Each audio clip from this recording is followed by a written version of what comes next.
pledge allegiance to Jesus Christ.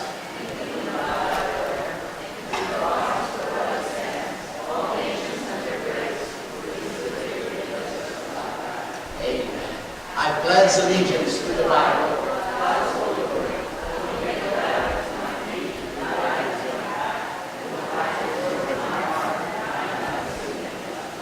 Amen.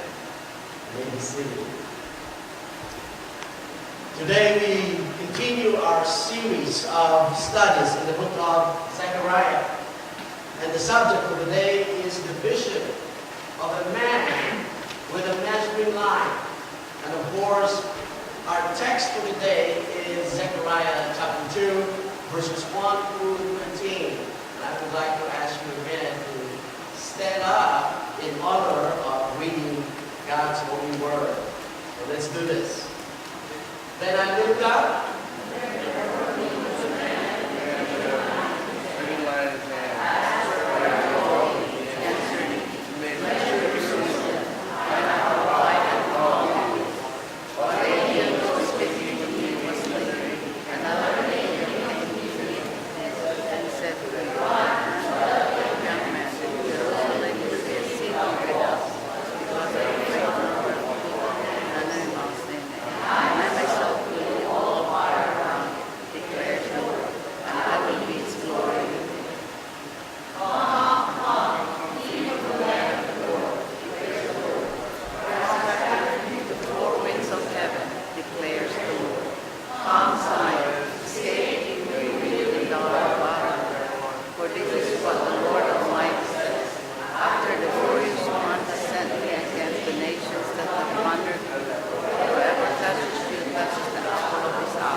Praise God that He has spoken to us in His holy and inspired word. May the Lord write its eternal truth upon all our hearts today. The Lord revealed to Zechariah 8 night visions to encourage His downhearted people. All 8 visions develop the same theme: that God remembers His chosen people and that He will punish the wicked and bless His people in His appointed time. We are now in the third of the 8 visions given to the prophet Zechariah. The first vision gave us part of the story. God, in His jealous love for His people, He promises to return to them and restore them to Himself in the future. The second vision then adds to the first, that God wouldn't just build them a new temple and a new city, He would also destroy the enemy that stood in the way of building the temple and the city. This morning, let me share with you 3 things about the third vision. Number 1, God's promise corrects our knowledge and understanding. Look at verse 1. Then I looked up, and there before me was a man with a measuring line in his hand. When I did my thesis as a final requirement for my degree in agriculture in the Philippines, I had to have an experimental field because my thesis is about organic farming of rice. The experimental field should be precisely measured, and we use a system called metric system. So we use a meter stick most of the time. In the Old Testament, a measuring line was used in building the temple in Jerusalem, or even the walls around Jerusalem. You know, it was a hopeful sign. To see the line go out, it means that the time to build had come. But the measuring line could also be a sign of a serious judgment. In the book of Lamentations, chapter 2, verse 8, God stretches out a measuring line over Israel. Not to build the city, but to divide it up and destroy it. It says, the Lord determined to tear down the wall around daughter Zion. He stretched out a measuring line and did not withhold his hand from destroying. He made ramparts and walls lament. Together they wasted away. Israel thought that God would not destroy the city in judgment. God did, and off they went into exile. The temple, the walls, all of them were destroyed. But that wasn't the end of God's people. Even before going into the exile, God also promised that once the judgment was finished, He would bring back a remnant to build the city. And we will find this in the book of Jeremiah and Ezekiel. There was a promise that a day will come when the measuring line would once again go out, this time to build and not to destroy. For example, in Jeremiah 31, verses 39 and 40, the measuring line will stretch from there straight to the hill of Gareb and then turn to Moab. The whole valley where dead bodies and ashes are thrown, and all the terraces out to the Kidron Valley on the east, as far as the corner of the horse gate, will be holy to the Lord.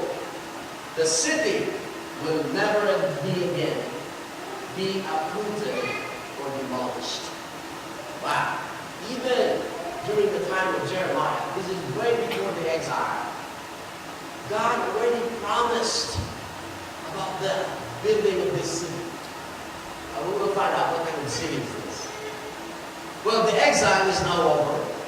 Zechariah sees a man in his vision going out to measure the city of Jerusalem. But would it be for judgment or would it be for blessing? Well, let's continue to read our text. Look at verse 2. I asked, where are you going? He answered me, to measure Jerusalem, to find out how wide and how long it is. There are several characters that we will see in the vision. Immediately in verse 1, we are introduced to a man with a measuring line. This man is called a surveyor. What is he doing? And what is his purpose? Well, a surveyor measures out and sets the boundaries of the property. However, just as quickly as he appears in the vision, he's gone. So what is his purpose? Well, his purpose is to measure the city of Jerusalem, the length and the width. However, we are not given any measurements. In fact, we don't see him again. His purpose is to perform a symbolic action of infinite measurements of an immeasurable host. The important thing is what the vision represents. Look at verses 3 through 5. While the angel who was speaking to me was leaving, a another angel came to meet him and said to him, "Run, tell that young man, Jerusalem will be a city without walls because of the great number of people and animals in it. And I myself will be a wall of fire around it, declares the Lord, and I will be its glory within." So after the man with a measuring line, we are introduced to a conversation between two angels. One who is the interpreting angel and another angel. The other angel tells the interpreting angel to run. Tell that young man. And who is that young man? That young Zechariah. So here, the word run, that means that we can see an urgency here. Run! Not for 1 second does he want Zechariah to misunderstand the nature of what is going on. He is not measuring the city for judgment. He is measuring the city for blessing. He is delivering good news to this young man, Zechariah, about the future of God's people. And as well, that we're going to see later in verse 11, the future includes you and me. If we believe in the Lord Jesus Christ. Now, let's look at the promised blessings here. First, in verse 4, the angel says, Jerusalem will be a city without walls because of the great number of people and animals in it. You know, that is a strange way to encourage somebody living in the middle of a demolished city. And this city has no walls at that time. You know, Nehemiah hasn't come yet to rebuild the walls. You see, walls normally mean security, protection. So why build a city without walls? Are we trying to invite defeat here? No, the city won't have any walls because it won't be able to contain all the people and animals. Look at what the angel says in here. The angel announces God's assurance that he will rebuild. Remember, the theme of all of these 8 visions has to do with rebuilding the temple and the city. So here once again, we are assured by this angel that the Lord will rebuild the city and the temple, and he is going to bless his people. Certainly, Jerusalem enjoyed a re-emergence of growth and eventually prosperity, and this in keeping with the prophecy. To have cities full of man and animals, it means blessings. Remember, these are the people living in the midst of rubble and ruin, surrounded by enemies and hardships of every kind. A prosperous city was not something that they could visualize. The Lord then gives another reason why the city doesn't need any walls. And this is the other promised blessing. Let's read verse 5. And I myself will be a wall of fire around it, declares the Lord, and I will be its glory within. The vision gives a remarkable demonstration of the absolute and eternal protection for the people of God.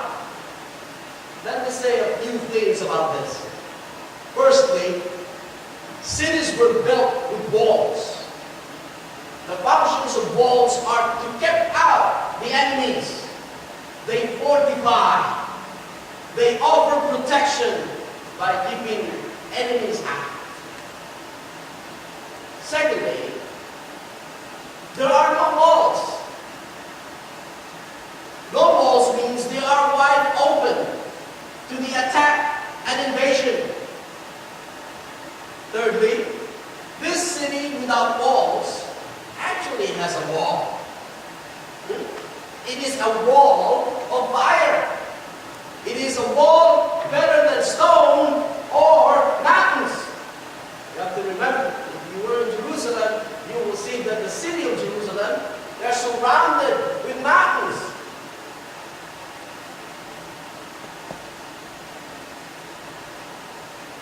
Armies can went around or over the mountains. But this wall cannot be scaled. Fire is dreadful. It totally surrounds the city. And who or what could get it?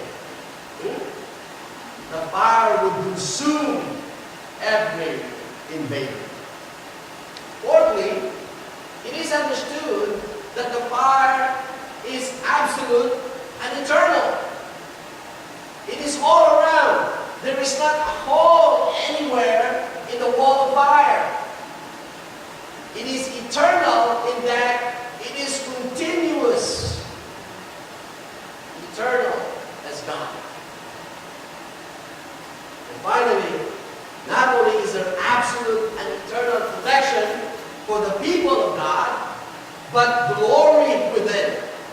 His glory is in the midst of the city. There is no need of light. We don't need electricity anymore. We don't even need the sun and the moon to give us light during the day and light during the night. We will find this in the book of Revelation, chapter 21, that day will come that this city that is described in this vision, the city is called the New Jerusalem. I would like for you to read the book of Revelation so you will have a glimpse of the future, of what is this place that we're going to be living someday. You know, sometimes when I cannot sleep, I would like to imagine this place called the New Jerusalem. Because if you look at this, it was also measured. In the book of Revelation, this New Jerusalem was measured, and we are being given about the measurement of this place. It is a giant cube. It's a building. The height of this building is 10,000 miles. No. 15,000 miles. No. I forgot. 1,500 miles. How far is that? That's from Dallas to Orlando, Florida. How's that sound? That's how tall the building. Now, the width of the building is the same thing. 1,500 miles. Now, this building has no walls. Do they need a wall? Well, I would like for you to look at that. Amen? So you will have, I would like for you to visualize how this building will look. And remember, in John chapter 14, Jesus assured his disciples, because the disciples, they're so scared that Jesus is leaving them. And Jesus says, do not let your heart be troubled. I am going to a place where you cannot come at this time. But later, you will be with me. I will prepare a place for you. In my Father's house, are many rooms. So each one of us will have a room in that building. See how big that building is? Can you imagine how big this building is? And each one of us that are saved, we will spend eternity in this place. Think about that. We must understand that this is not the physical city of Jerusalem that the angel is talking about. This does not and cannot refer to the physical city of Jerusalem. Because down the road, 65 years later, we find Nehemiah commissioned to rebuild the city walls. Here, the vision speaks of a city with no walls. Today, we go to Jerusalem. It is surrounded with walls. Anybody here been to Jerusalem? Only me? You need to go. Amen? You need to see the city of David. The city of God. How's that sound? God's people at this point expected a city very much like the one that had previously been destroyed. A walled fortress city, capable of withstanding the military power of the oppressors. That's what they were looking for. Not at all what God promised.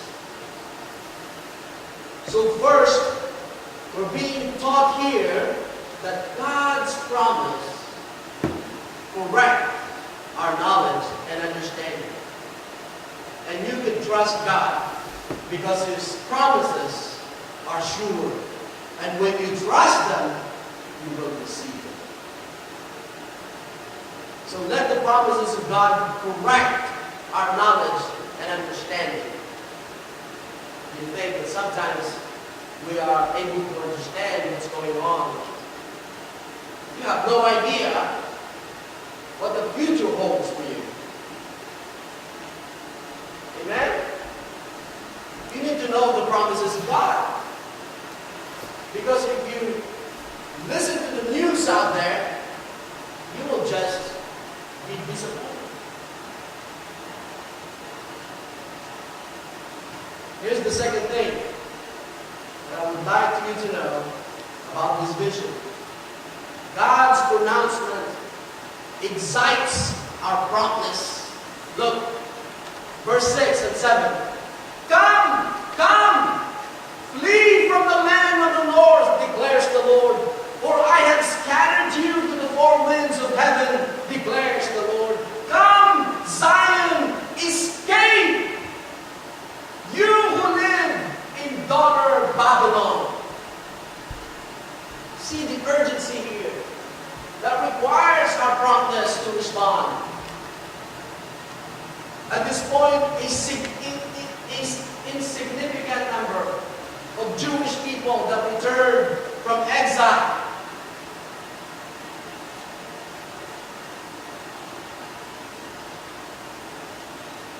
There's only a few of them, less than 50,000. And the rest of them stayed in Babylon or stayed in Persia. Some of God's people are still scattered among the oppressive nations. And the name Babylon here is used as a type for all the nations who oppose God and oppress God's people. Historically speaking, Babylon had already been defeated by Persia under the rule of Cyrus in 539 BC. This vision was given 519 BC. So that's already 20 years past. So who is the king at this time? It's no longer Cyrus. It's Darius.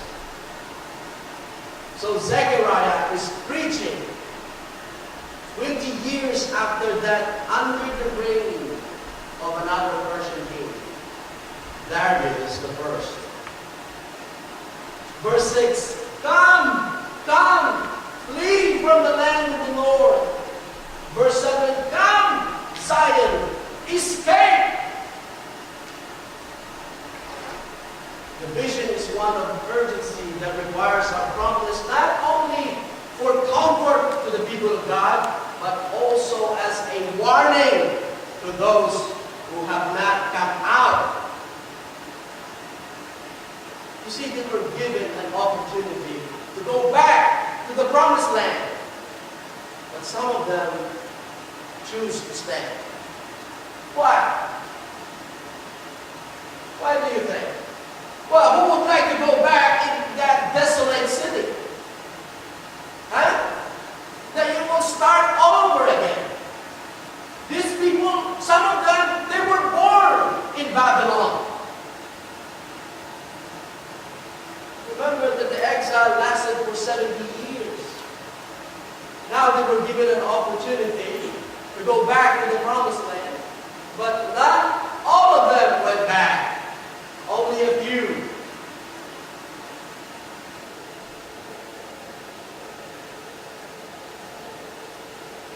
Escape to avoid the wrath of God. See, the true child of God desires to be with the people of God. If they were truly God's people, their hearts would desire to be with the people of God. Here in verses 8 and 9, we see how God's people are precious to Him. Look at verse 8. For this is what the Lord Almighty says.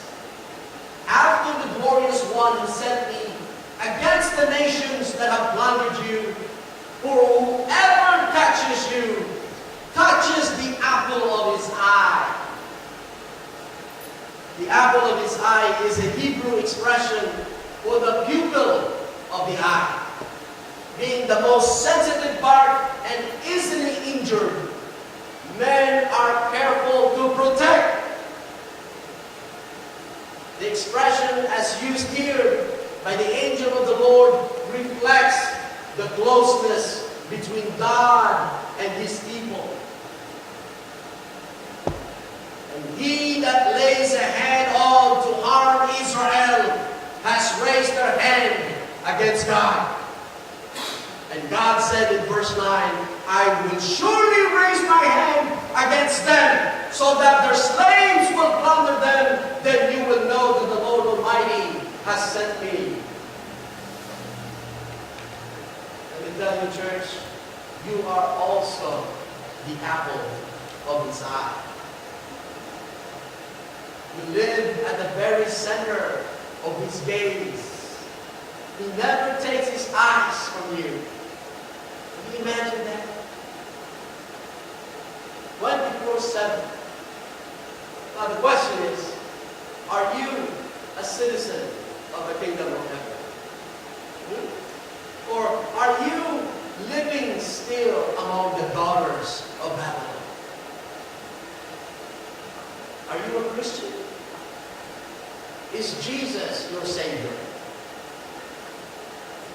Then, if Jesus is your Savior, you are the apple of His eye. If your answer to these questions is yes, then you are eternally secure. But if your answer to these questions is no, then you are going to face a definite and terrible judgment. Now, because the angel of the Lord has reassured the people of Jerusalem of God's vigilant concern for their welfare, He urges them to shout and be glad and welcome their Redeemer. Look at the third point here.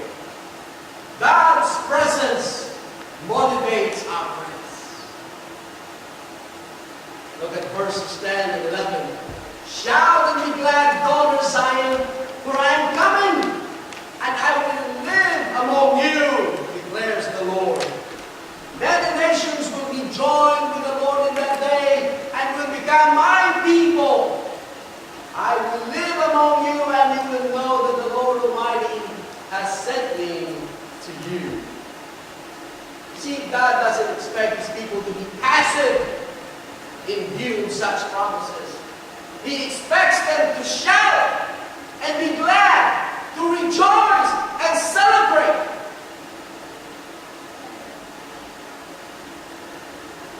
Notice carefully in verse 10, you read that the Lord says that He is coming and that He will live among His people. You know, this is a clear reference to the second coming of the Lord Jesus Christ. But then we read in verse 11 that God's people will know that the Lord Almighty has sent me. Who is that me? That's the Lord Jesus Christ. The Lord Almighty has sent Him.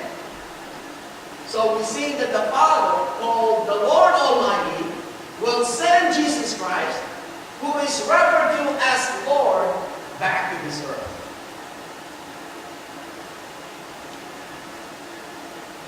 The word Lord in the Old Testament can therefore refer to either the Father or the Son, depending on the context. When He comes, look at verse 11, many nations will be joined with the Lord in that day and will become my people. Here we see the inclusion of the Gentiles in the promise to Abraham and their recognition as my people. The Lord is telling the Jewish remnant in Zechariah's day that a future day is coming when all kinds of Gentile nations will become part of God's covenant people. Look at verse 12. The Lord will inherit Judah as His portion in the Holy Land and will again choose Jerusalem. You know, this is the only place where the phrase Holy Land is used in the Bible.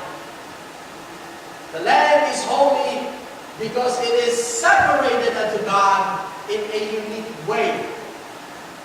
Some people assume that it is only the people of Judah and Jerusalem that are God's holy inheritance. But passages like this show that the land itself is holy and precious to God.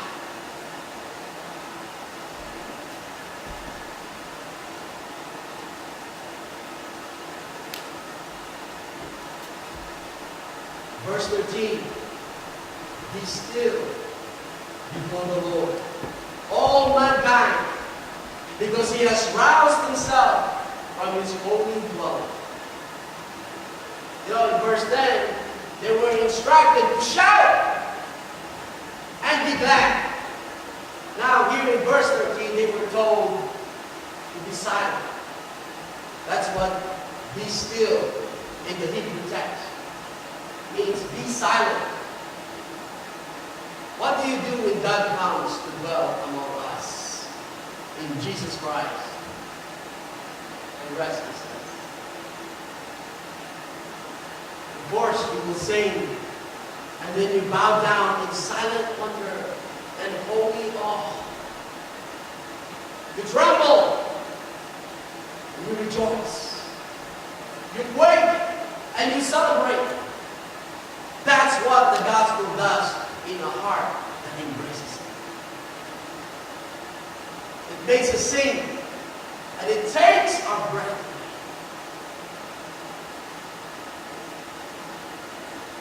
Do you know the reality of the glory of the gospel of grace?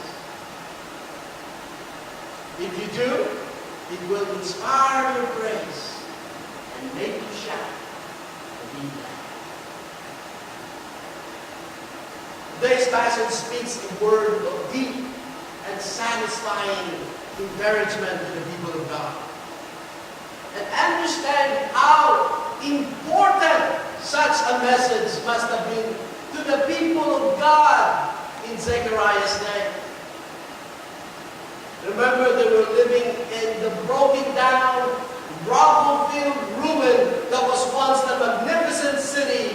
of Jerusalem. And they had come back after 70 years of exile in Babylon to a burnt-out, desolate city, in the midst of which could still be seen the wreckage of what had been the glorious temple of the Lord. They had been trying to rebuild, of course, with all their might, but the work had slowed down. They were discouraged. They were frustrated.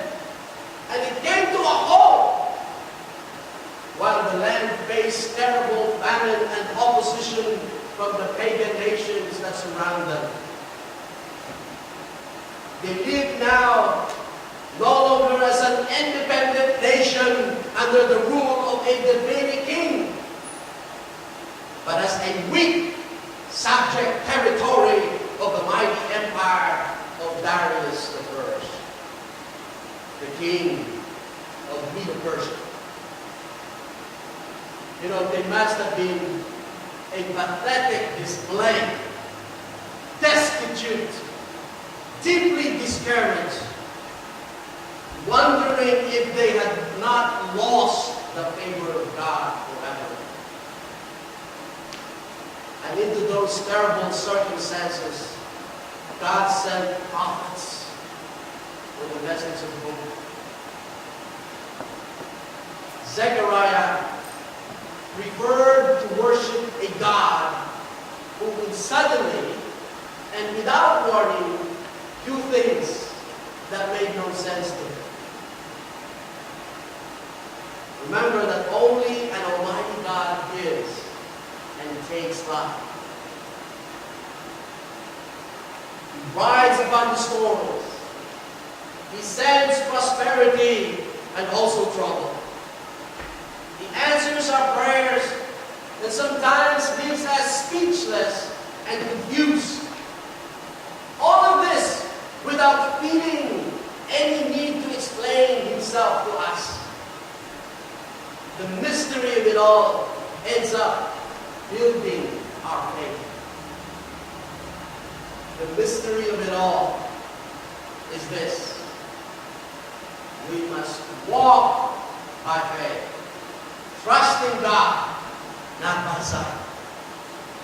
We choose to worship a God who can suddenly and without warning do things that make no sense to us. So where does all that leave us? The answer is, we are all still hurting. We all have regrets. We all hurt every single day. No one is immune from the suffering of humanity. We live with pain and sadness every single day. There is no escape from this reality. And when we hurt, we have two options. We hurt with God, or we hurt without God. If you are hurting today, you may feel as if you have come to the end of your road. I pray that you will hang on to the Lord. If you turn away from Him, things can only get worse. When God said to Zechariah, "Be still before the Lord," He invites us to stay and wait. Wait at the foot of the cross. The Son of God roused Himself from His holy dwelling to come to earth and die on a cross outside Jerusalem. God's answer to your pain is not a sermon that you need to hear or a book that you need to read. God's answer to your pain is a person. That person is the Lord Jesus Christ. Run! You need to run to the cross. Flee from every shelter or place of refuge. Escape from every other master and lay hold of the Son of God. Fix your eyes on Jesus, whose death has set you free. Embrace Him in the midst of your pain. Be still before the Lord, for He came to set us free. Let the promise of God correct your knowledge and understanding. Let the pronouncement of God excite your promptness.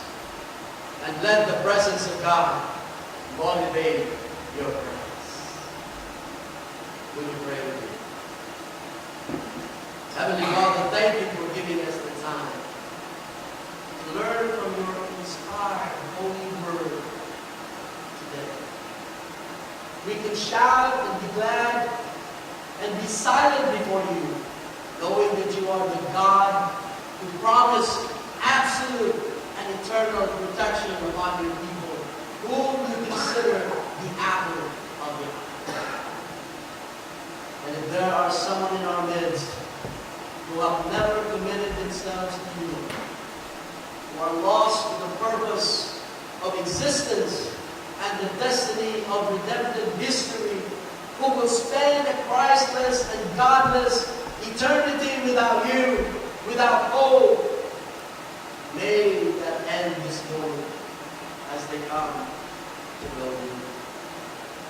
Through faith in our Lord Jesus Christ. In whose name we pray. Amen. Amen.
same way, after supper, he took the cup, saying, "This cup is the new covenant in my blood. Do this whenever you drink it in remembrance of me. For whenever you eat this bread and drink this cup, you proclaim the Lord's death until he comes." Let's go ahead and watch it.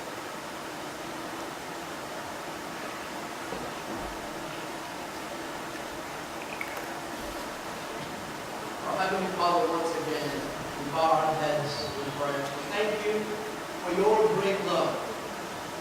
A love that is so strong that you allowed your only Son to die on the cross on Mount Calvary so that we would have the hope of eternal salvation.